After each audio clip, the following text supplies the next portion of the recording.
Well, welcome everyone to a fantastic, glorious night here in Music City, Nashville, Tennessee. So glad that you are able to make it with us tonight. It's going to be a great live lesson. It's kind of more of a relaxed night tonight. Hey, you guys already know what I'm going to do. Type in where you're from. Pleasantville, New York. I see that. Buffalo, New York. Richmond, Virginia. Thibodaux, Louisiana. Michigan. Oh, here they all come. Kansas City. Whoa! Can't even get them. Nacogdoches. Anybody from overseas tonight?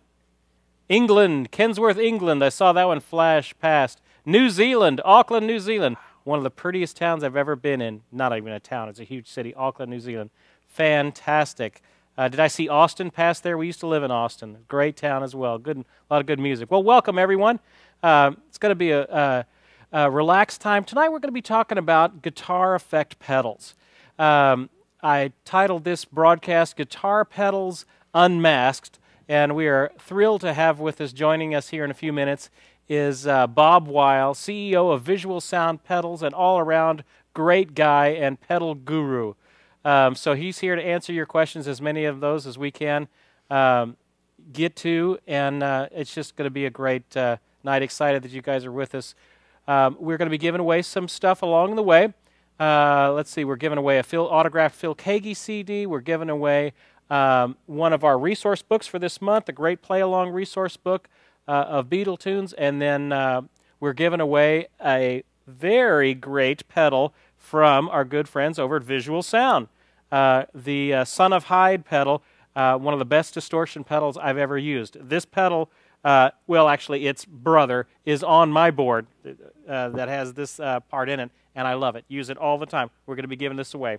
One of you wonderful players, guys and gals, is going to get that pedal, so that's exciting. All right, to get us started off with, I thought I would do just a little jazz something. So this is right out of the Real Book tunes that we have. You can actually get those off of our website.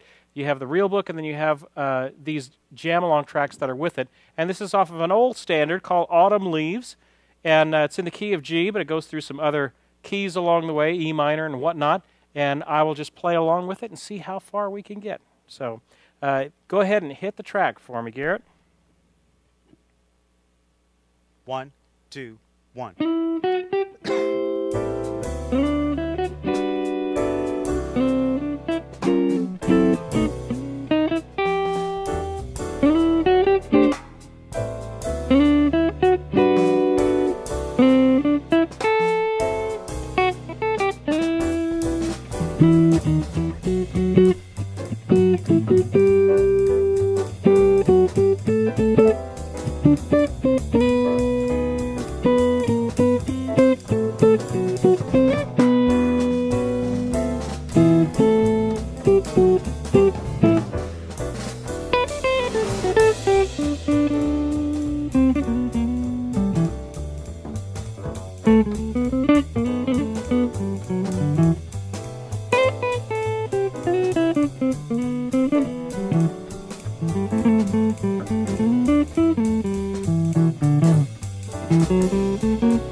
And there you go, a little autumn leaves for you.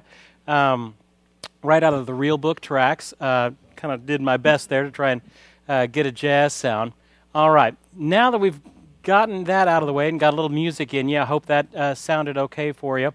Now we're going to get into some guitar effects. And I wanted to introduce just a great friend and just a real authority on guitar effects.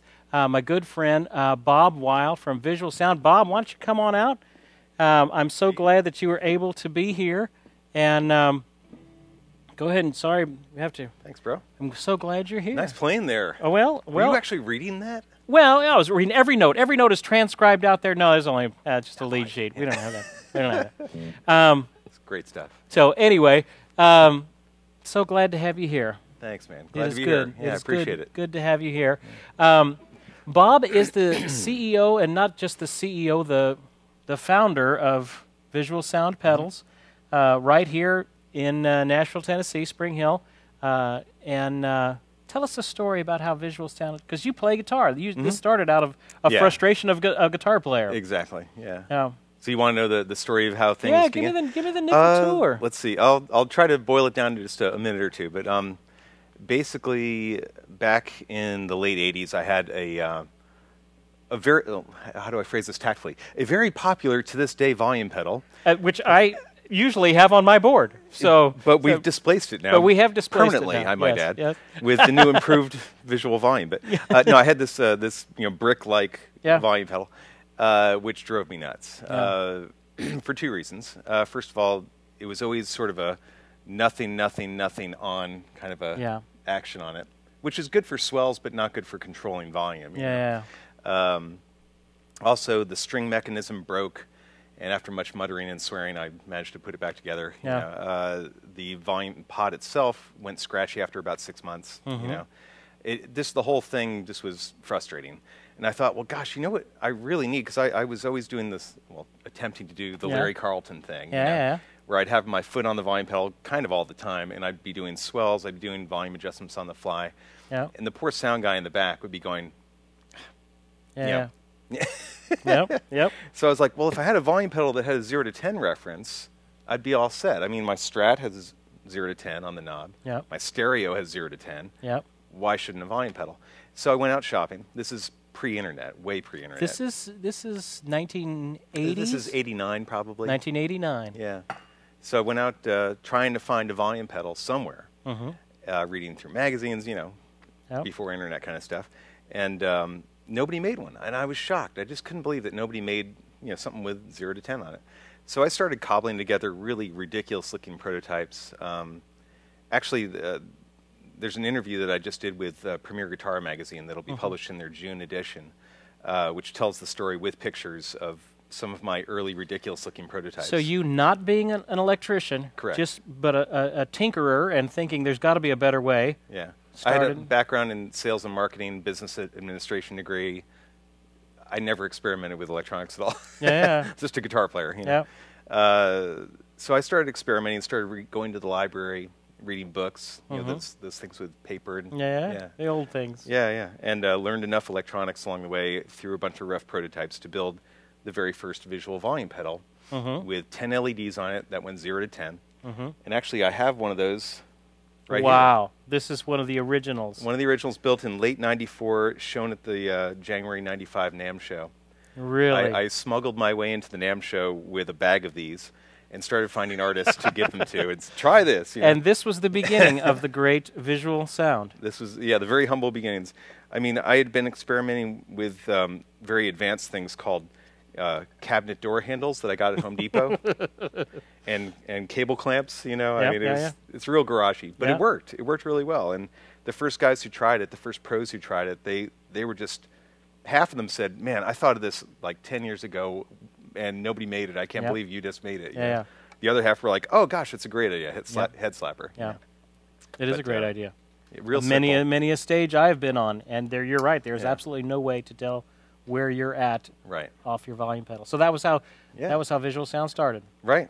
That was the very humble beginnings. Which the first few years of that was really, really difficult. Because just a little tip for all you budding pedal makers out there: if you want to start a company, don't start with a volume pedal. Okay, it's a really bad idea. Not everyone uses a volume pedal. You know, it's just, yeah, that's a bad idea. Learn my lesson. So this is you in your garage, hand making these at this point. Yeah, actually, I first started out in our apartment and in my dad's basement as well. Yeah. My wife and I had an apartment. My dad lived about a half hour away. Are you in Nashville at this moment? No, we were in Connecticut when we started that. Yeah. Okay. Then we moved to Florida. Yeah. The winters in Connecticut were a little difficult. A little rough. But we got down to Florida, and that's where I started experimenting on effects more. Especially Jekyll and Hyde got birthed in Florida. Right. Jekyll and Hyde. Explain that. Jekyll and Hyde. That's the kind of the headline distortion of the many that you offer now. Yeah. Well, the cool thing about Jekyll and Hyde was, as a guitar player, I realized that I didn't just use overdrive and I didn't just use distortion. And a lot of times I'd like to stack them together, run one into another. Yeah. That gain stacking thing. Yeah. And so I thought, well, wouldn't it be cool to have two of those in one box? Yeah. And nobody did anything like that. Back then in the 90s, there wasn't anybody doing 2-in-1 effects units. There was multi-effects, but that was completely different. Yeah. So after a lot of labors of love and tweaking circuits to the nth degree, I came out with the Jekyll and Hyde in the funny home plate shaped box in '97. Yeah. And that kind of took off pretty much from the get-go. Yeah. Because as with a lot of things, I'm not the only one who needed it. Yeah. Exactly. So. Well, as we're getting into effects, let's just talk about just the general. I'll just kind of give you some general layouts of how effects are laid out on your pedal board. Just kind of give some quick tips on that. Also, by the way, if you have a question, go ahead and type it in there, and then we'll put it up there so we can see that, and we'll try to get to as many of them as we are able to.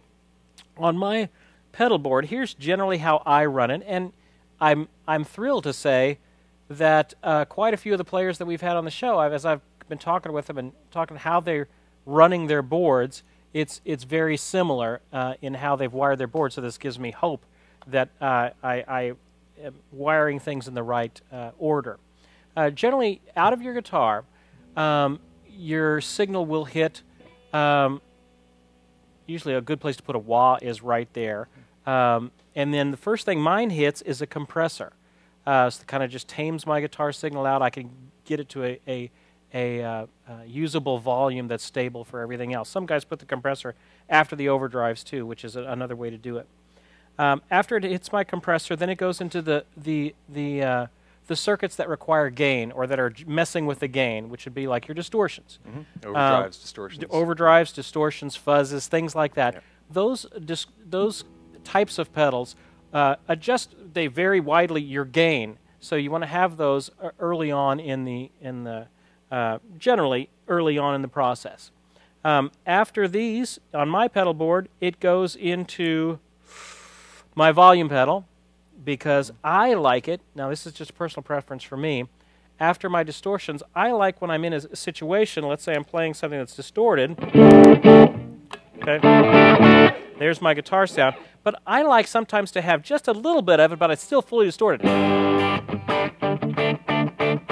It's not fully loud, so I can turn it up. But I've just got a little bit of it in there, but it's still a very distorted signal. That works well in a lot of the playing that I do. Some guys put the volume after distortion so they can kind of ease into that distortion, and that's another way to do it too. But for my playing, I put the volume pedal in the middle of the chain. After that, it goes into my modulation sort of effects, which would be your choruses, your flangers, things that are messing with your delay. Yeah, and then after that, it goes into my delays, tremolos, delays, reverbs, and then the last thing it hits is a little clean boost. Sometimes it hits a gate, and then it goes out to my amp. So that's kind of generally the flow that works for me. You have your gain type of effects, your distortions earlier on in your signal chain. Then you have, after those, you have your modulation type effects, your choruses, your flangers, things like that. After that, you hit your delays, your reverbs, and things like that. Yeah. Am I speaking heresy? I mean, is this? Not at all. There isn't, I should say, there isn't, one and only one right way to do your order of effects. Yeah. You know? Yeah. The way you just mentioned is probably the most common way, and I, frankly, I agree with it. You know, I like going in that order as well. You know?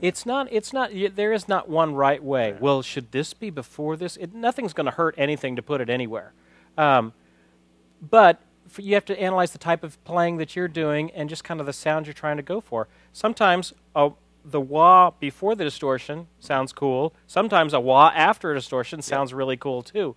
So it just depends on. I mean, play with it. Get your pedals out, put them on your kitchen table, and figure out what order you like them in, and then figure out how to put that on your pedal board. We got one question in: is there a benefit to using several pedals versus a multi-effects all-in-one pedal? Do you want to answer that? I can answer that too. Yeah, a multi-effects pedal it's fine. It's a lot of bang for your buck, especially if you're getting like a $99 multi-effects thing and you're just starting out and you're on a tight budget. You know, you got to go with your budget, right? Yeah. Are all of the effects in that unit going to be the best of breed? Are they going to be the best effects each one that you could get out there? No, obviously not. You know. Yeah. But the thing that you see most people doing these days is just collecting a bunch of pedals, buying and selling, eBay, all that. And the fun, I mean, first of all, it's fun to do that, but more importantly, in terms of your sound, you get to decide for yourself what's best for me, for my playing, my rig, guitar amp. And then on each individual level, plus you're not doing bank up, bank down, which that's a hassle. That was the frustrating thing with me with the multi-effect units. For me, this is my own personal opinion, the multi-effects units, great, bang for your buck, exactly what Bob was saying. You can get, it's got a flanger, a couple distortions, a couple different types of choruses, and all these things that you can mess with in there. I have found them to be a little noisy in general, just by the time he goes through all that electronics and then spits it out at the end. You do get a lot of bang for your buck, so for a small amount of dollars you can get a lot of different effects. The downside, though, is you are in bank A, bank B, mess, sub-menus, and to try and get something done, which is just tricky, especially if you do a lot of live playing. It's it's a little limiting in other that. I mean, you can use think of these as just tools. These are just tools that you can use. You have your main guitar sound, and then you have these other colors that you can add in there. Now, you can have a multi-effect tool, we were messing with one a little bit earlier. That's got kind of a, it's got the pocket knife on it, and it's got the thing, but and you have a lot of function there, but you can get better quality stuff by just individual tools, individual pedals. You generally get a little bit better quality, and for me, you get more flexibility. In the heat of battle, if I want to turn that distortion off, or I think, I wonder what that distortion plus that chorus would sound like, I can do that on the fly when I couldn't do it in a multi-effects unit. That's right, yeah. If you want to just, goose a parameter a little more drive, a little more volume, change the tone, good luck doing that on a multi-effect. It's really hard to do if you're playing live. Yeah. And also another thing I'd add too is, digital effects work okay in things like delay and modulation effects. You can get some good digital sounds that way. In distortions, overdrives, it just doesn't work as well. It's just the technology is just different. It just sounds kind of fake. It sounds a little fake. Cool. Talk to us, because I know folks are going to ask it. Differences between distortion pedals. What's a distortion, a fuzz, an overdrive? Just kind of the generic differences between those three. Okay. Yeah, they're all terms for relatively the same thing, but to boil it down to the common vernacular for our British friends. Kidding, over in England. No, to just boil it down to the common terms. Overdrive is for blue jean rock and roll, blues. Sort of a lighter, organic kind of a distortion, if you will. It never gets really over the top. You couldn't do the chunk chunk chunk thing with an overdrive. If you want to think of distortion as a line, a spectrum, over on the just getting gritty in your sound, that's the overdrives over on this end of the spectrum. And then next, I would bring in distortion. Distortion is as we normally think of it, is a lot edgier. You know, you can do the chunk, chunk, chunk, chunk. You can do the metal thing. That's one type of distortion. You can do the soaring rock solos. You know, I think, you know, any major big rock solo is distortion, either a pedal or a really cranked, you know, Marshall or something like that. But you know, definitely more toward the rock end of the spectrum. Fuzz is, and by the way, this is our little fuzz here. And y'all put out a fuzz, Angry Fuzz. Yep. It's great little pedal. Yeah, I'll talk more about that later. But fuzz is a little. Fuzz is basically distortion, but it's sort of sloppy distortion. It typically has a little bit more bassiness to it and thickness. Is it a square wave? I mean, well, yeah. Well, they're all variations on a square wave. Overdrive is more of triangle to square. Distortion is definitely square. Fuzz is square. But there's a certain gutturalness to a fuzz, and depending on who made the fuzz and what vintage it is and sort of the thing, it can be either like a really thick kind of a distortion, or it can kind of be spitty, you know, where it's real choppy and sort of cuts in and out, and that's part of the character of it. It's not necessarily a bad thing. It's just it's different. You know. There's think of them like that as you'll hear there's probably 100 different names for distortion pedals, and they're all something crazy, but they all kind of fall into those three general boxes: overdrives, kind of a warmer, tubey sound, just getting a little grit. Your distortions, a little harder edge to it, more of your rock sound. Your fuzzes, which is kind of over on the other side of the spectrum as well. Had a question here. How do you avoid added line noise when adding pedals? Good question. The more pedals you get, if you're not careful or the pedals are not of good quality, with each one of those, you kind of degrade your original signal, and you're adding potentially line noise in the mix.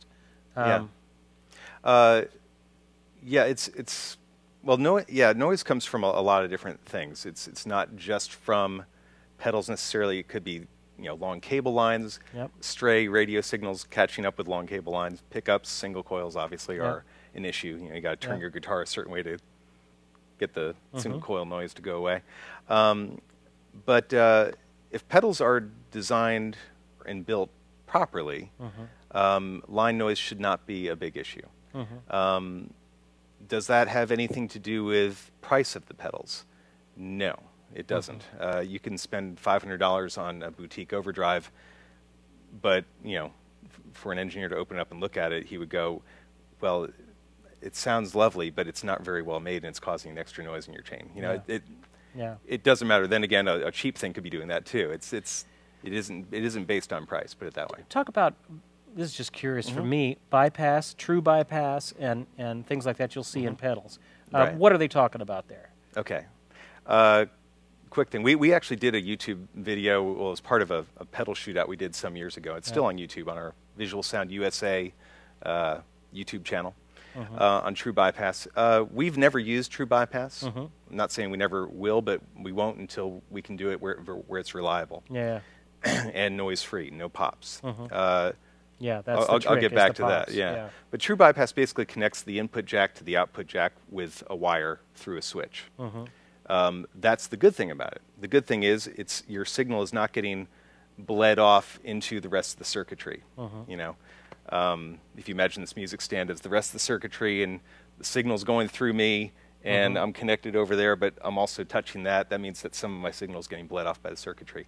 That's what happens in non-true bypass, unless you use a buffer, which years ago I came up with this little simple buffer circuit called Truetone, is what I ended up calling it. It's actually... Explain that. Got one of them right here. Fascinating. What would you do? What would you use? It's a little buffer in a box right here, Truetone. What do you do with that? It's a simple preamp circuit, op-amp based. Basically, it takes your guitar signal coming in. You put this first in the chain, or in the case of our pedals, it's right at the input jack on our pedals. Okay, so it sees your guitar signal coming in, which is high impedance. It drops it down to low impedance going through the op-amp. Also, we add some RF blocking in there too, so radio frequencies and stuff don't get introduced. Or if they're in your cable coming in, they get blocked right there. They get blocked right there. So it allows your signal, a low impedance signal can travel through cables and pedals and all kinds of stuff, and still sound like you're plugged in with a really short cable to the amp. That's the beauty of it. Yeah. That's the beauty of using a preamp buffer. Yeah. Which is what a buffer is. So.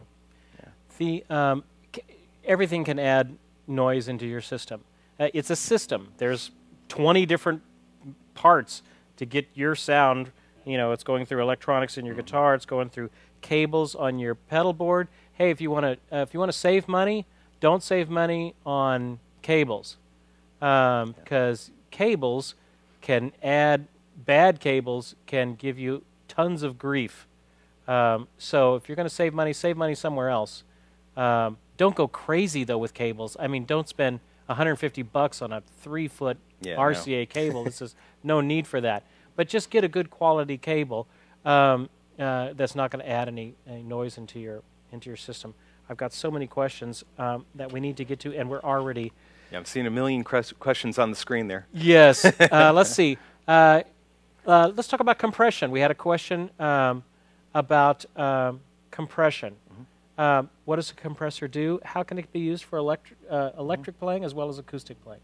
Right. Gosh. Well, what does it do? First of all, what's it doing? What does a compressor pedal do? Right. Well, in the studio, like any of you guys who are studio guys or engineers, producers, you know what a compressor does. It levels everything. You know, it's not an effect. It's a tool that helps to level out spiky vocals and spiky guitars and all that kind of thing. You have your volume may be here on some things, and it may be here on some things. And what a compressor does is it makes them both a little more manageable, to where your signal isn't this wide. It's your softest may be here, your loudest may be there. It makes it more controllable. Right. And a guitar compressor pedal does the same thing, but it's also, because of the circuits that we use for it, it's also an effect as well, or it can be, put it that way. Can be. With our Comp 66 pedal, which came out of our Route 66 pedal, it's on the board here. We have 3 knobs: compression, tone, and gain, which is volume basically. We do have a little extra preamp in there too. It's just a lot of guys who use that just leave it on because it sweetens up their sound, and they put it on a mild compression setting. Yeah. Okay. Yeah. But if you turn up the compression knob on a guitar compression pedal, it sounds really squashed. Everything sounds real plucky. Yeah. And a lot of people think of that as the country sound. Most of the country players I know here in town never use their compressor that way. They use their fingers to get that real pluck. They're not just using a pick. But yeah, it's a great effect for boosting other stuff, for just adding a little sparkle, little pluckiness, punchiness. Compressor is a hard one to say, hey, it does this. Yeah. Because it's not really something that you're hearing as much as it's just a sensation of the character of your sound that is going on. I love having a little bit on because it just widens my sound. I don't know how to explain it. We're explaining hearing things in words. It doesn't work so well. It just kind of broadens my sound a little bit. So I like. Yeah, I mean, it would not be, if you're an acoustic player, that would not be the first thing I would go buy. No. First thing I would buy if I was an acoustic player is an acoustic instrument processor of some sort to give you some EQ and control over your signal, volume, things like that. And a good DI. And a good DI. Yeah, I've been using the Fishman Aura Spectrum down here and have loved it. Russ Barenberg turned me on to that. And as far as a good acoustic instrument processor, I've found that Fishman Aura Spectrum to be great. I've used the LR bags too, their Venue DI and their Para DI. The Para DI is what you see in studios all over town here. It's a little brown brick-looking thing for acoustic guitar.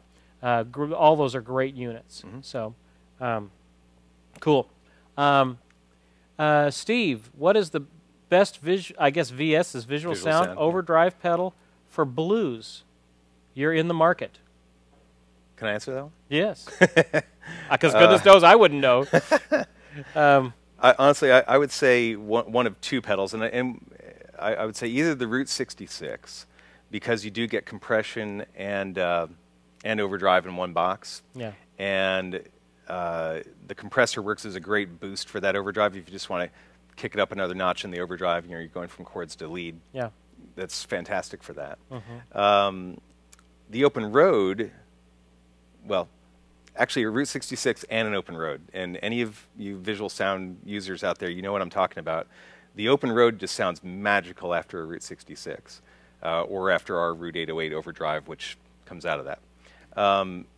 Stacking those gain stages and then kicking on the compressor for a little extra boost is just magical. You're talking about gain stacking, aren't you? I am talking about gain stacking, Steve. Thanks for asking. Gain, well, a little joke. Gain stacking. You know, Guthrie talked about that as well, and that's a great. That is a great point. When you buy a pedal, a distortion pedal, you don't really do this with other pedals, although I do it with my reverbs and delays too. Is you have that pedal like the open road. I love it.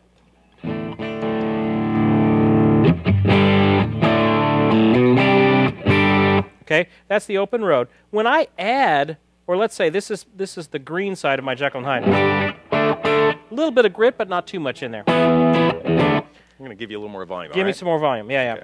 Okay. And if I add them, but I can also not just do one or the other. I can add them both together. Now I got to watch because my gain automatically stacked as well. So my gain, and now I've got a really loud signal. But I got this really beefy sound. So with two pedals, I end up with 3 different tones I'm able to manipulate around. Guthrie Trapp last week sounded amazing, and he was talking about the same thing. You have your pedals, but then you have your mix and match. You mix and match your 2 or 3 distortions. You come up with all these other types of sound as well. You can do that with distortions. Of course, Guthrie's a great player. He could get like a great sound out of a kazoo. Yeah. But pedals help. Yep. Pedals help. You know, one thing, actually, if I can add to that, Steve. One thing I've noticed a lot of younger players, if they are using a distortion or an overdrive, they set the volume sometimes too low because it's a psychoacoustic thing, and I'll explain that. What your ear thinks it's hearing is more volume when it's actually hearing more treble. Yeah. Because with any square wave type of thing, distortion, overdrive, the treble goes up a bit along with adding the grit. It makes your ear think, oh my gosh, that's louder. I better turn down. Always set your volume just a little bit higher than you think it ought to be, and then if you are working with a sound man, he'll tell you what to do. But a lot of sound guys, if they're watching the guitar player and listening, and all of a sudden the guitar player goes to do a solo, and the sound man has to take that fader and push it up because the guy's volume just dropped and he didn't realize it. So it's just a little tip. Be aware of how the levels of your effects.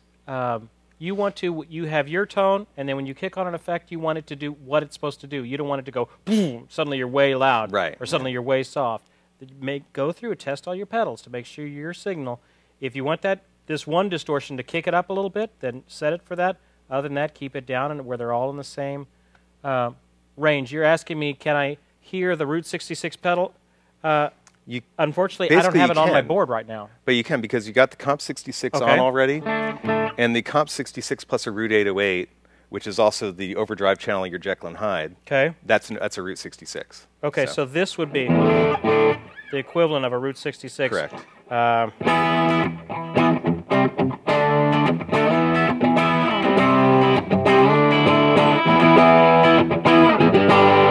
Good growly kind of a distortion. It's a great pedal, Route 66. I can recommend it wholeheartedly. Cool.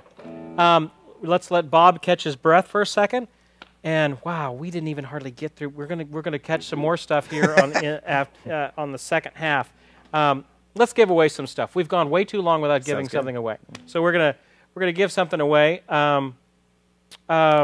First, let me talk about our resources for this month.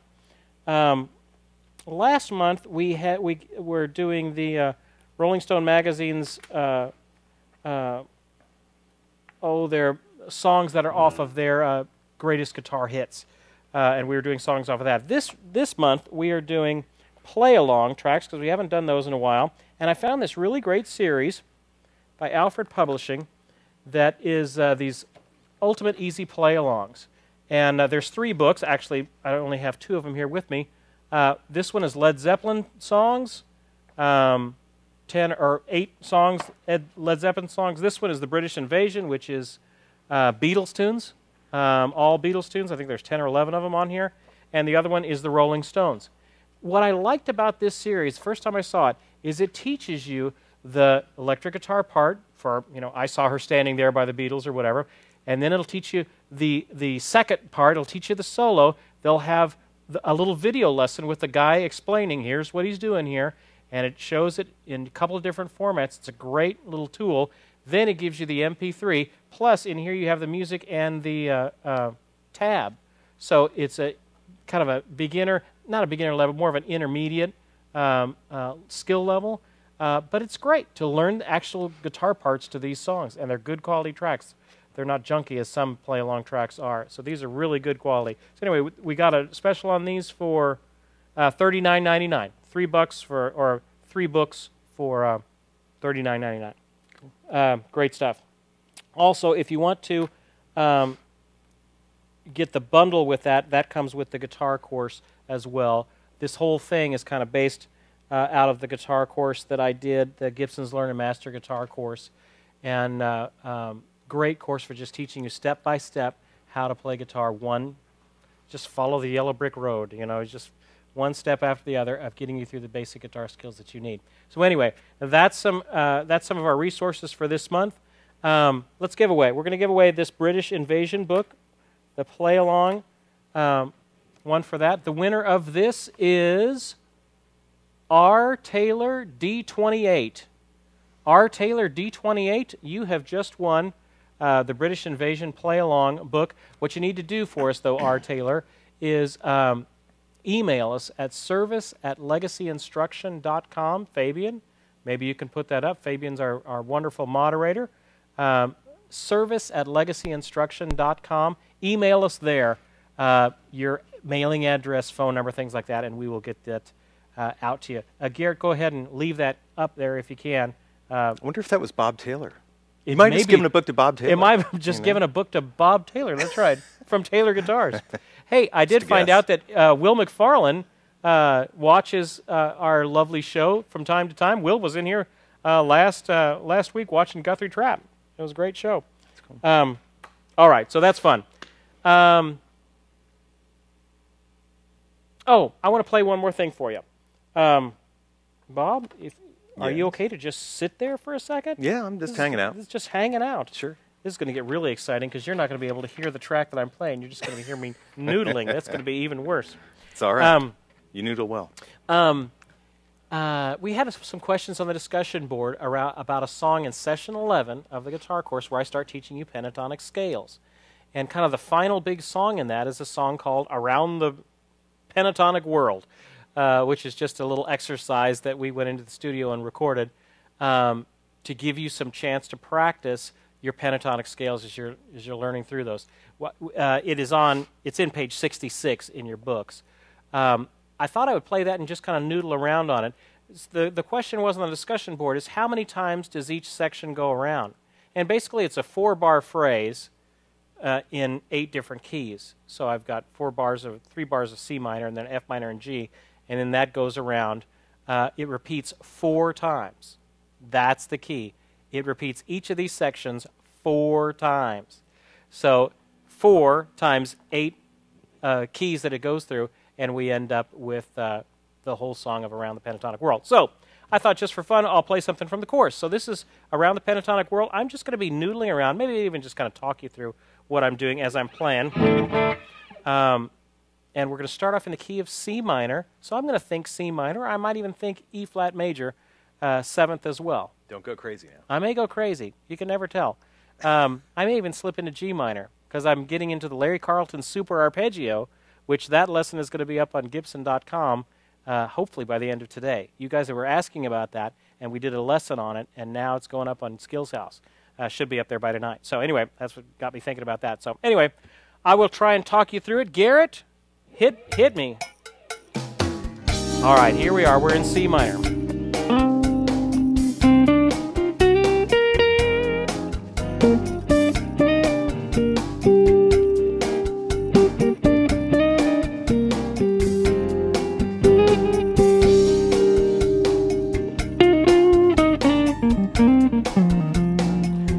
pretty much right out of a C minor pentatonic scale.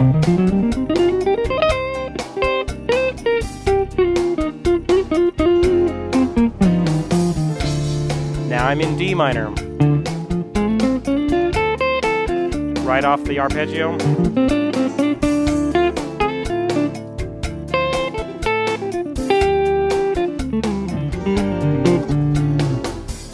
Maybe I'll add that blues note to the pentatonic scale.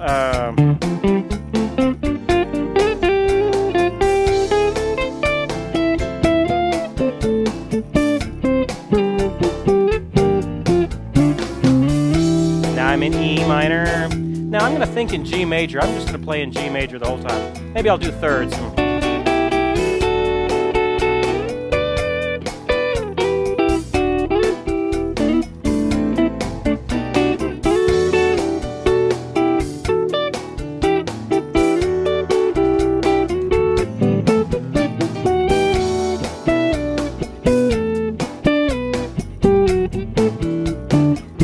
What does it go to now? F minor. I'm going to think in A flat major.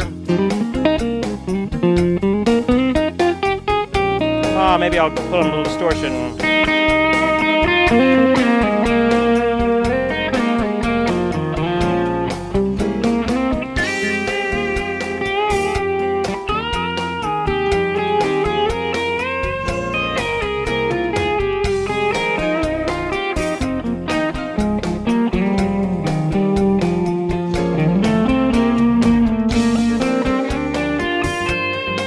G minor, let's see.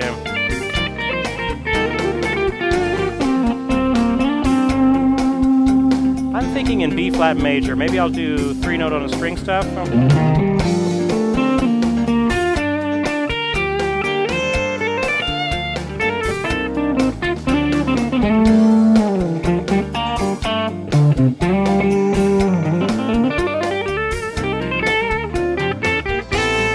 A minor.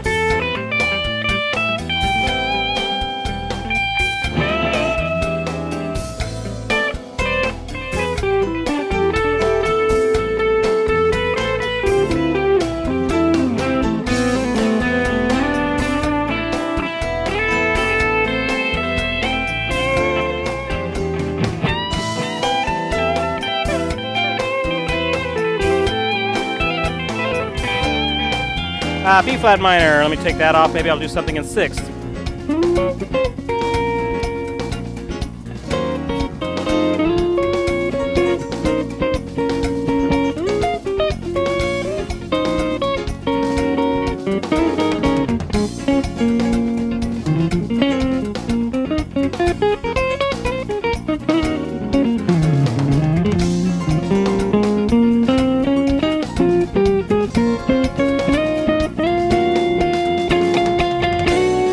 Last one, we're in B minor.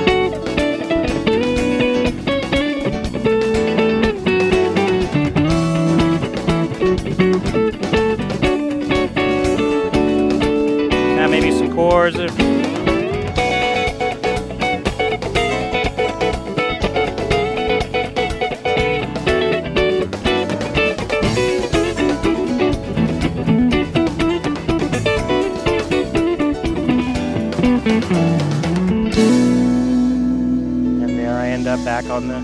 Back on the B minor there. Great stuff. Great stuff. If I would have set my pedals, it would have been even better. We kind of had just been playing around with the effects stuff. So there you go. All right, that's fun. All right, we're going to do a quick promo real quick while I kind of adjust some things, grab my acoustic, and we will see you in about 30 seconds. Furthering your education, Legacy Learning Systems offers a unique resource to all students, the Learn and Master online community. Here you can communicate with fellow students and course instructors and immerse yourself into an interactive community where knowledge, fun facts, and experiences are shared. Signing up is easy. Take your learning to the next level. The Learn and Master online community, your place for serious instruction.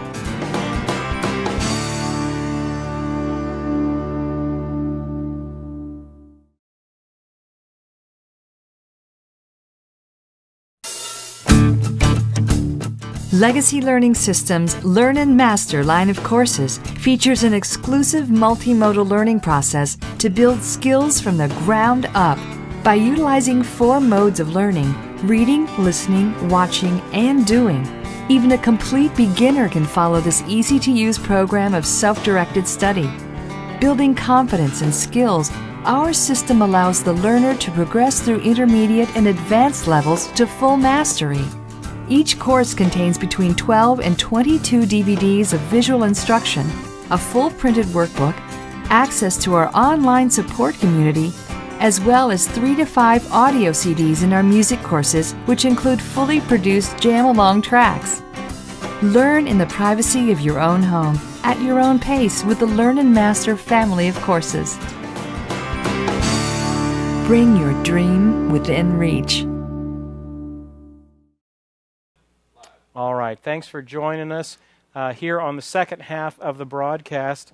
You know, I just love doing these live lessons. This has just been a crazy idea that has taken off, and I absolutely get a kick out of it. Yeah. It started out with just me and a laptop. Is that right? Yep. And now we're now here. This big studio. This big studio, and it takes an army of people to try and make this happen, and so that we can connect. And I love it. I love going through. You guys don't even understand the myriads of tech it takes to actually get to you. But I love it. I love being able to talk directly to you all. We had several great questions off of the discussion board, which I want to get to. Before we do that, let's give away one more thing. A few months back, well, actually in December, we had Phil Kagi. Phil Kagi was on our broadcast. Phil Kagi is one of y'all's artists. Yeah. He's gotten to be a friend over the years. In fact, I'm way overdue to call him, but yeah, it's a great guy. Great guy. Amazing player. He has done our December show for 2 years in a row, and just amazing. He had left a few CDs, and we're kind of working our way through those. This is a CD that he did. I don't know if it was in conjunction with Kaiser Capos. Maybe it was for Kaiser Capos. I don't know. But it was just all acoustic players, and they're all using, it's called Kaiser Shortcut. And it is a sampler of great acoustic players. Phil Kagi's on here. R.J. Clifford, Amy Space, Trace Bundy's on here. Lots of great acoustic players. Phil graciously autographed this as well. The winner of this autographed Phil Kagi CD is Cajun Man 1. Cajun Man 1, you have just won this. Please send us your information. Congratulations. Send us your information at service@legacyinstruction.com and your email address and your mailing address and phone number and stuff like that, and we will get this right out to you. So, cool. All right, let's get to some of the questions that have come up on our discussion board. If you guys have, guys and gals, if you have questions, please put them in there, and then we'll try and get to as many of them as we can. This is kind of stump Bob night. So, surprisingly easy to do, actually. Jerry Dog 1, Jerry from Elliston, Virginia asked, what pedals work well for various styles? Kind of metal, rock, country, blues. What are some pedals that would be better for individual styles? I mean, I'm the owner of Visual Sound. Obviously, I'm going to talk about Visual Sound pedals. Yeah. Quick disclaimer, there's lots of good pedals out there, so you know, try them, enjoy them, it's fun. However, and you all have quite a rainbow of pedals now. Yeah, and our stuff is used by players in every genre of music, pretty much. Yeah. For metal, I mean, absolutely the Jekyll and Hyde. It's so versatile because, like a lot of guys do metal, a lot of maybe younger players or players who don't have a lot of experience. They'll use a metal pedal and they'll scoop out all the mids or a lot of the mids, and then they go to do a solo and it sounds like an angry bee. You need to get some mids back in there if you're going to do a solo. Jekyll and Hyde, perfect. You got your chunky distortion, throw in the overdrive after it, it throws the mids back up. People can actually hear your solo. It's great. Explain the Jekyll and Hyde. It's 2 pedals in one box. It is. Different types of distortion. Right. It's, well, let's see. It's that Son of Hyde over there. Which is, what is this? That's this is, it's, to use a cliche, it's a very Marshall-y sort of a distortion. Marshall stack sort of sound. Yeah, exactly. You got drive, treble, mid, bright boost, volume. It's just a it's a pretty. This by itself is quite versatile because you can with the mid knob scoop the mids or add them back. You can dial back the drive knob and make it kind of bluesy, but it's great for just for hard rock stuff, especially. If you want to hear that's a hide right there. I'm gonna give it a little more drive there. There you go.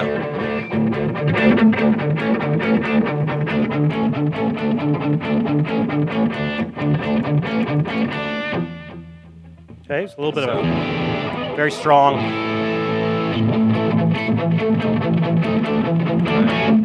Exactly.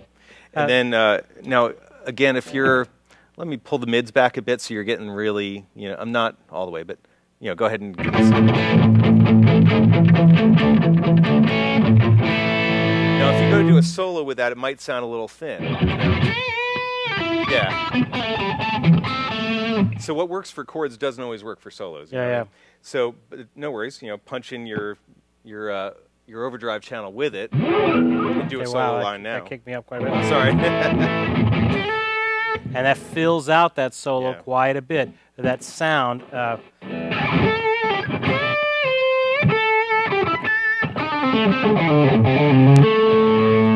then go back to your chunky rhythm again.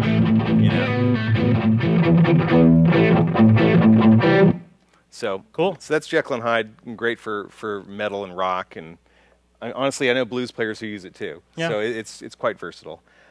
For rock, Jekyll and Hyde again. Yeah, because you get two sides, two flavors of that. Although, actually, the note here, the guy said Leonard Skinner or Marshall Tucker Band, he's talking about Southern rock. Yeah. Open Road, great for that, because it can get real, it's basically like just cranking your amp up. Yeah. If you've got an old Fender or a early Marshall, and you just crank it up, you've got that great sound, which the Open Road does for you without having to go to earbleed levels on your amp. Yeah. So more of an Open Road's great for that too. Tube sort of sound. And as I said earlier, Open Road stacked with, in other words, a Route 66 or a Jekyll and Hyde, and then the Open Road following it. Get those gain stages stacking. It's just beautiful. Yeah. It's really nice. Difference between echo and delay. They are synonyms, but in terms of what, like for instance, on our old H2O pedal, we had the echo channel. That's what we decided to call it. It was a delay, Echo, according to most people at least, it's the sound of yelling into a canyon and hearing your echo come back. It's a softer version of what went out. Whereas a lot of people think of delay, or especially if you say digital delay, what comes back is exactly what went out. So it sounds just as sharp. Whereas with an echo or an analog delay, what goes out comes back sounding kind of muffled. A little bit different in the character of the sound of the repeat. Exactly. Is the difference. Now, and you can have delay. I've got my that's the dual tap delay, by the way. I've got the visual sound dual tap delay, which is a great delay. It's got two pedals in one. You can control them all by tap tempo. So if I set this, if I set this, I can control the tempo. So if I'm playing something like that.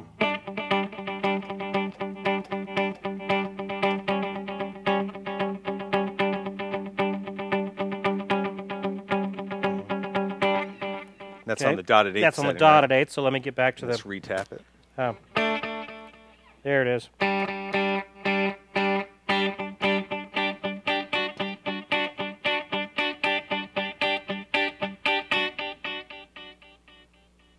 You hear that? Hear all the repeats back there? Okay, now let me set this other one to a dotted 8. That one's on quarter. If I had my other one. Just give it a couple of taps. So now it's going dot, dot. So if here's my tempo. Retap, yeah. There you go. Ba, ba, ba, ba, ba. Yeah. So I've got two different types of delays in this one pedal. Now I can, if I press them really quick together,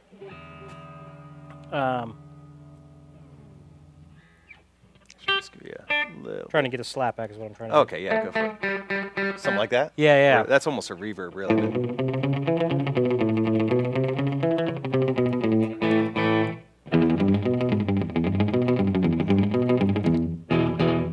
that kind of a slapback delay. That's when I push that delay really close to the original signal. And that's using the manual mode of the dual tap delay. Each channel in the dual tap is independent of the other, and each channel can be used in tap mode or in manual mode. And in manual mode, it's just got a knob to turn to set the delay level. So you can effectively use manual mode as a preset. Yeah. So if you wanted a slap back or a reverby kind of sound, but you wanted long delays also, well, just have your manual set for slapback or reverb kind of a sound. Go back into tap mode, retap, and off you go. Yeah. You know? What do you had a question here? What is a good first pedal? Well, it depends on what type of music. Analyze what kind of music that you want to play. I didn't play with pedals for years. I just never needed to. I was a jazz player, and we just didn't have distortions and things like that. It wasn't until I started playing in more of a band setting that I started to need the sounds that I could acquire with pedals. You're going to ask me what my first pedal was. What was your first pedal, Steve? You don't Probably remember? a tube screamer. Probably an Ibanez tube screamer. It was probably my first pedal. Yeah, mine was, gosh, what was it? It was probably 1980, and it was a MXR Distortion Plus. Yeah. Yeah. There wasn't a whole lot else to choose from back then. Yeah. Back in the old days. Back in the day. Here's a little good advice, though. When you're buying a pedal, buy a good quality pedal. Buy the best pedal that you can buy. Don't buy a cheap pedal. Let me just say that. Wow. Yeah. There are a lot of pedals that you can get for $39.99 or $29 or $19.99. Don't even look at those. That's just, they're noisy. They're prone to break. Not good electronics. It's just, for a little bit more, you can get a much better quality pedal. If it has a plastic housing, you probably shouldn't get it. If it has a plastic housing, but your housing is going to see a lot of use. Let me use that as a segue, if you don't mind. We do have a series of pedals called Garage Tone, which we created to be the entry-level sort of pedals. But unfortunately, I have a bad character trait of always overdoing things a bit. So the Garage Tone series, pedals. Yeah, well, they're metal. Yep. You know, the jacks are hand wired. The circuits are really good. This one starts at $49.95, believe it or not. Yeah.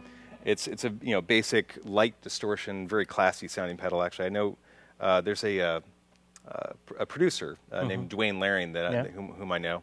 You know him too, I guess. The name's familiar. Yeah. He gives this pedal to everyone that he records.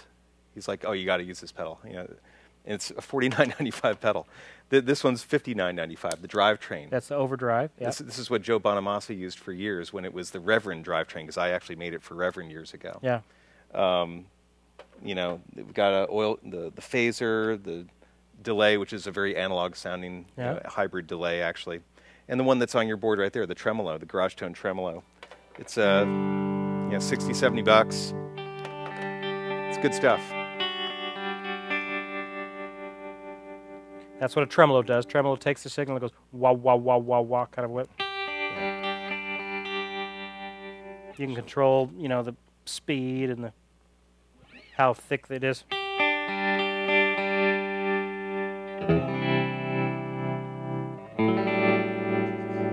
And that's what a tremolo effect does. Cool. So the different entry-level pedals. I would suggest that you buy one pedal at a time, rather than buy many pedals. Buy one pedal. Learn how to use it. Learn what sounds you can get out of that pedal. That's important. There's a lot of factors involved. How it interacts with your pickups. How you're trying to do. What sounds you're trying to go for. Buy one pedal at a time, figure out how to use that, and figure all the sounds you can get out of that one pedal. Then you're allowed to go and get another one. Good call. Yeah. Cool? Yeah. Cool. Wow, I could already tell. We've got like 15 questions here, and they're already coming here, and we're over time already. For stacking, do you recommend overdrive distortion, or overdrive distortion fuzz? Yes. Yeah. It's really beauty's in the eye of the beholder here. It's whatever sounds good to you. It's not too hard to unplug, flip the order, replug, find out what sounds good to you. Sometimes you'll find that things are super noisy one way, but not the other way. Yep. in Jekyll and Hyde, for example, we use distortion first going into overdrive. The reason being that when I was designing that many years ago, I found that you could change the overall character a lot more by having the overdrive second than having it first. Whatever's ladder has the larger effect on the sound. That's right, absolutely. You know where I learned that? I learned that from my good friend Bob Weil. Oh, no way. He taught me Who the that. heck's he? He is a genius with this stuff. The awesome. ladder the pedal is, It's the true. more the more effect it's going to have on your overall sound. Yep. Yep.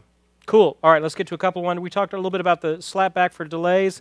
Bob from Nacogdoches, you were asking about that. You just want to get that delay as close as you can to the original sound. That would be where that the slapback gets to do. And you don't want to have too many repeats on a slapback delay. You want to just have it one or two. Right. Actually, can I also just say real quick, if any of you guys are looking to get visual sound, always check with your local store. We really try to support our local dealers, so check with your local store. If they don't have it, certainly there's lots and lots of online options in pretty much every country. Here in the U.S., Sweetwater sounds great. Sweetwater's great. Sweetwater's great. There's Musician's Friend. There's Guitar Effects Pedals. There's out in Utah. Oh goodness gracious! I just went blank, and he's going to be mad. But there's a lot of good online stores.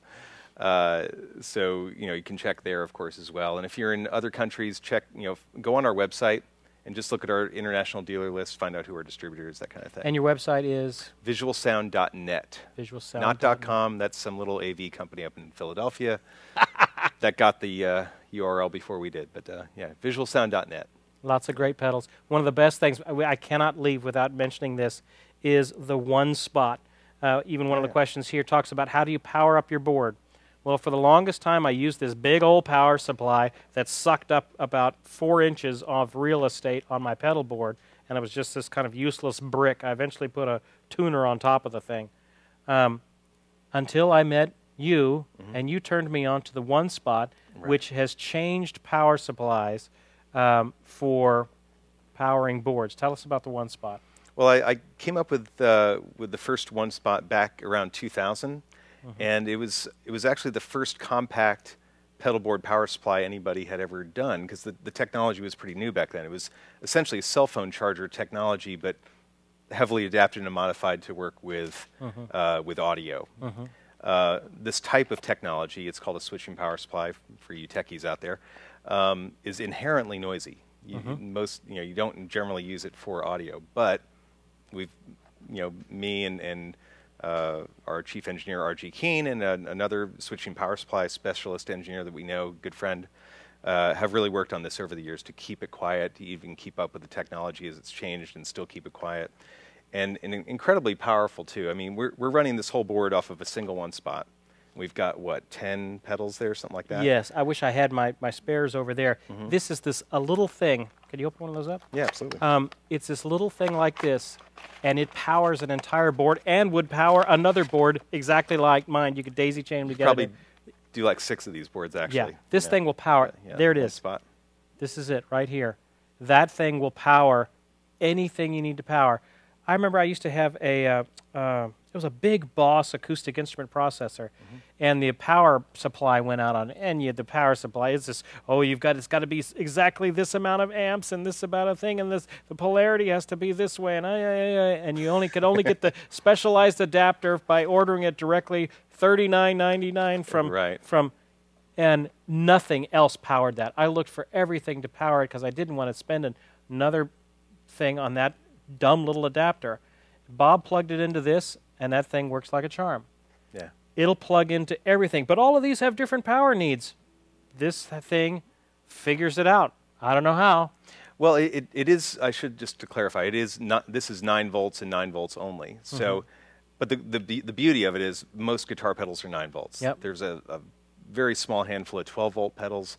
There are some 18 volt pedals primarily manufactured by Dunlop. Yeah. And, sorry, we can't help you with that. Like Electro Harmonics, I think, has 1 or 2 24 volt pedals. I have no idea why. Wow. But most everything, 99% of the pedals you're going to run across are 9 volts. The way that there's one of our pedals that actually needs more than 9 volts, but we don't want you guys having to buy 3 different versions of this, so, or to go out and buy something else. The Truetone pedal actually uses 27 volts, but it runs off of a 1 spot. We triple the voltage once it gets in there. Wow. So inside the pedal, we triple it to get 27 volts. That's why it's so clean. Why you've got all that clean headroom is the extra voltage. But that I don't know why other pedal companies don't do that more, but we do. So. How much is one of those? This is like $20. $20. Yeah. You go to any Guitar Center, they'll have them. Sam Ash, they'll have them. Yep. That thing, if you're looking for any sort of power supply needs, I used to have power supplies for all of these different things, and you've got this whole monster you're trying to power. All of it is daisy chained together with one little 1 spot. I powered my entire board for probably 8 years, and my board, the thing just fried on me last week. I needed it so much, I have 2 spares of my 1 spot. And what was amazing is I've been to Latin American countries, we've been to Peru, we've been to all kinds sorts of power situations that would fry anything else. This changes the voltage internally again. So whether you feed, it's just like your laptop adapter or your cell phone charger adapter. For those of you who travel outside your own country, it takes anything from 100 volts to 240 volts input. All you got to do is get your little adapter plug thing so it fits in the wall. But but other than that, it takes care of the voltage part of it, no problem. Yeah. Best thing in the world. Best $20 you'll ever spent for the 1 spot. I didn't mean to get off on that, but that is a great, well worth its weight in gold. One of the guys just mentioned the 1 spot combo pack too, which comes with an 8-plug daisy chain and a smattering of converter plugs for like the 3.5 millimeter 1/8 inch mini plug, battery clip converter, that kind of stuff. Yeah, so it's all in there. Great. I have that pack as well because you need a bunch of stuff to daisy chain together so you can power 6 or 8 different things. Cool. Let me try and get to another one of these. Oh, gosh, there's so many. Dave KT in England is asking, are pedals an essential part of playing the electric guitar well or just a nice to have as an add-on? I mean, yes, you can play just chord into your amp. And if it's a channel switching amp, you can get at least 1 or 2 flavors of distortion, overdrive, and clean. And that's cool. I know a lot of, well, not a lot. I know a few guys who just play straight into the amp. But you know how an artist has a palette, and he's got multiple colors on that palette. And if he just painted in monochrome all the time, it'd be pretty boring. We use pedals like the colors on an artist palette. That's how I look at it. And actually, pedals are there to inspire you. Like when you kick on a pedal and you hear a certain sound, it should make you want to play a certain way. Yes. It should remind you of something. Yeah. And so that's what we've always tried to do, is create pedals that inspire you to play something hopefully good. It's different. It's different colors. Different colors that you can have, and these different colors will give you ideas if you're playing in a band situation. And it's just another color in your palette that you can do. So I love pedals. I love all kinds of pedals. You can go crazy with pedals. You can spend a lot of money on pedals. You don't need to. Find what you like.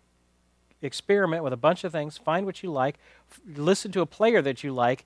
And you could go, the internet's wonderful. You could pretty much type in anybody and then say what kind of pedal they're using, and somebody has done an article about, and it'll tell you exactly what they're using. Go out and try those pedals out.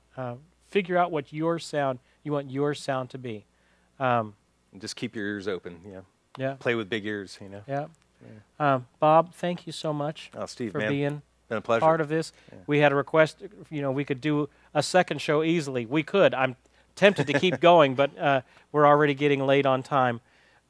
It's been great having you here. You're such an authority figure on pedals. I really respect all your work. Just been doing it a long time, but thanks, man. Well, I appreciate your playing. You've been a blessing to all of us here. Thanks for your continued effort to put out great stuff. Thanks, Steve. Yeah. All right, let's get out of here. Let's give away some stuff. We're going to give away you stole it. Oh, I did. We're going to give away the Son of Hyde visual sound, fantastic distortion pedal. We've already talked enough about it. Somebody is about to win this. The winner of this pedal is Adi Placido, AdiPlacito, ADIPLACITO, Adiplacito. You have just won this. You need to email us, though, at service@legacyinstruction.com, and we will get you the information out. So the winners tonight are R. Taylor, D28. You won the British Invasion book. Cajun Man won. You won the Phil Kagi CD. Adiplacito, you won this great, fantastic distortion pedal. Enjoy it. Congrats, guys. Congratulations. Send us your information, and we will send it out to you. All right, let's close it up. On the discussion board, Ben Bob started this on the discussion board about playing, having a recording contest, and I love the idea. And so he had put up a challenge, a home recording challenge, of a Bob Dylan song.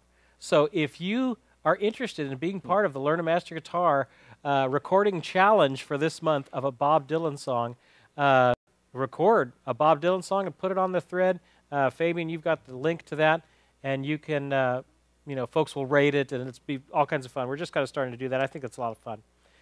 You have till the end of the month to put that up, and then we'll vote on them, and just fun stuff. Our newsletter came out last week. Had all kinds of great things in there. I had a video tip on doing some drop D blues on acoustic, and I have all that stuff tabbed out as well. Some good thoughts on that. I have an article on tips for choosing an electric guitar. Many of you have questions about when you look up at that big wall of guitars at your local guitar mart, which one is the right guitar for you. Somewhere up on that wall could be your guitar. Could be the one that you end up playing during, for the next decades of your life. So you need to find out. There's some tips from a player's perspective of what you should be looking for in an electric guitar. Our student of the month, Perry, is in there as well. Scratching an Itch is his screen name. Perry, we love you. Congratulations being student of the month. So happy for you. Our next live lesson is going to be May 7th, so we're going to take next week off, and we will be back on May 7th. Don't know quite what I'm going to talk about yet. We may do an open talk on that. It's just been a while since we've had a full open talk where I just answer questions. Might do that. Gibson Skills House, we put up some new lessons there. I've got a lesson on bending notes, and then there's a new style lesson that should be up hopefully tonight or tomorrow on Larry Carlton's Super Arpeggio concept for soloing, grabbing some new sounds when you solo. Great. That was what y'all had requested that, and I'm so glad that we were able to work that out. So that's going to be up there. Fingerstyle basics, and then I've got a power workout on bar chords, and that's a tough but good workout on power workout, 10-minute workout on bar chords. So that's kind of like the final exam of bar chords. If you can get through that workout without your arm falling off, then you're ready to move on. Just make them play F over and over again. Yeah, just like for 5 minutes. Just go, man. Go. Anyway, so that's the white button underneath your Ustream window that you're looking at right now. I believe it's the blue button that goes to our resource sales if you're interested in the British Invasion and Led Zeppelin books and things like that. Those are over there on the blue button. And then the black button goes to the course. If you're looking for good instruction on guitar instruction, check out the course that we did in conjunction with Gibson Guitars. All right, that's enough of me doing all that sort of stuff. If you're interested in visual sound pedals, check them out, visualsound.net. All the information is there, all sorts of, become their Facebook friend. You're constantly putting Twitter, stuff. Twitter, YouTube, etc. Yeah, lots of great stuff. They're accessible via visualsound.net. Yeah. Just want to encourage y'all to check it out. Check out the different sounds that you can make with pedals. A lot of different colors you can make with them. Another thing I wanted to say is don't be discouraged when progress is slow as you're trying to learn how to play guitar. Yeah. It's going to be slow. Am I right? Absolutely, yeah. It's going to come slower than you think and slower than you want, but that doesn't mean that it's not coming. It just takes a while. Some of the best things in your life are going to take a while, and guitar playing falls into that category, unfortunately. So, so don't get discouraged that things are moving slow. Things are progressing. That's the main thing. Keep at it. All right. I want to thank our producer, Garrett, filling in the first time running the ship. Garrett, thank you so much. Our moderator, Fabian. Can't thank you enough, Fabian. Someday we're going to meet. You're welcome anytime here in Nashville. Let me also say, if any of you guys ever come into Nashville, give me a call. Let me know. We can, have you watch, be a part of live lessons. We had Joe last week. He was with us. And if you happen to make a trip down to Nashville, let me know. We'll go have lunch. We'll go to Groon's or something. All right. I wanted to close this out with a great little song. I look back through my notes, and I have never played it for live lesson. I can't believe I've never played this for live lesson. Many of you probably don't realize that I play a lot of music. I have to learn 3 new songs every live lesson because I play 3 times in every live lesson. So do the math. Over 3 years, that's a lot of tunes. And so it's tough to come up with new stuff all the time. This is a great song called Arioso, I think maybe perhaps by Muriel Anderson. I got this arrangement out of Fingerstyle Guitar Magazine by Bill Pyburn, which is now Fingerstyle 360. Do you know Bill? I don't. Yeah, acoustic guitar. Okay. Stuff. I know Muriel. Yeah, she's amazing. Muriel, yeah, great player. We need to have her on the show. This is a piece that Muriel did. Very pretty piece called Arioso. It's in A, and it is a little bit involved. So I will do my best to try and play it as well. Okay, here we go.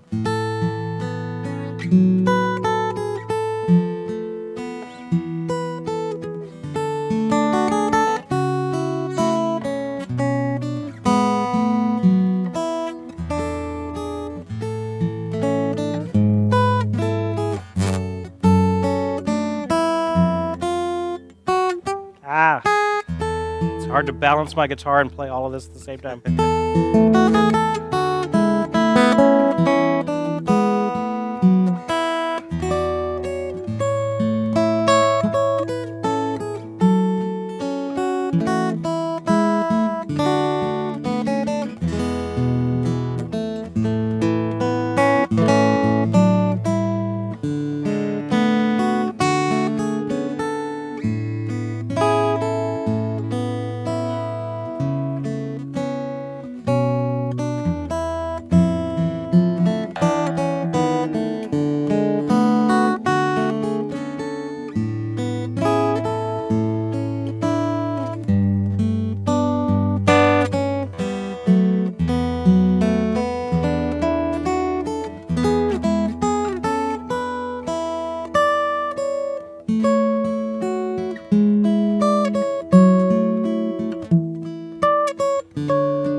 Something like that.